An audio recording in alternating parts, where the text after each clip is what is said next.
What is apartheid? Well, in South Africa, apartheid is a policy of segregation based on race, and it is upheld by their legislation. It all began in 1651 when the Dutch settlers first arrived there. Once they settled, they all imported slaves from West Africa and Malaysia. From then on, they continued their segregation based on economic reasons. So this is a catalyst that first began the progression of apartheid. In the early 1900s, South Africa held a constitutional convention that focused on giving South Africans rights. The all-white government passed legislation that focused on just giving black Africans limited rights. This included things like being able to vote, but not being able to hold positions in office. The government then passed legislation like the South Africa Act and the Native Lands Act, which gave black Africans a limited amount of land in the country.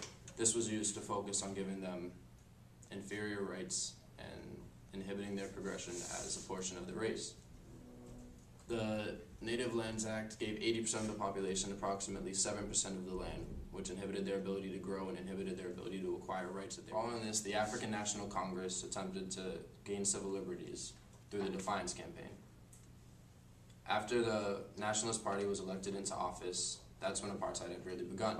There was a myriad of legislation passed that focused on inhibiting blacks' ability to economically prosper, socially prosper, and individually. Almost 2 decades after apartheid legislation was introduced was when black Africans actually began going against the racist laws.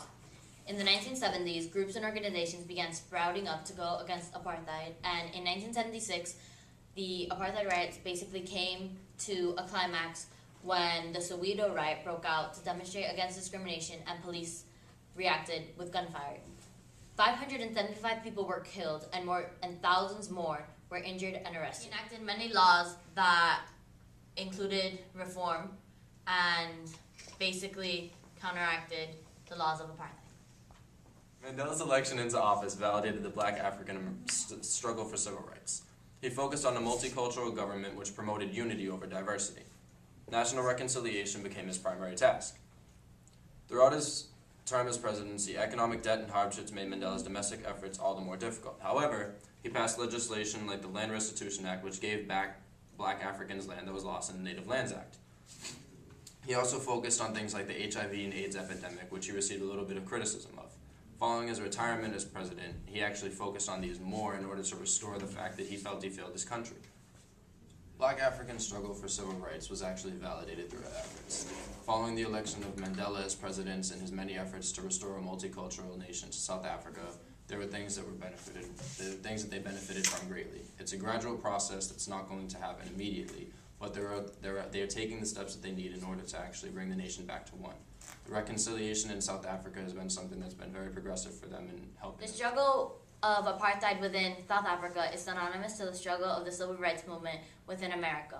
Although things seem bleak right now in South Africa, the improvements that have been made over the decades is leaps and bounds ahead of where they were a decade ago.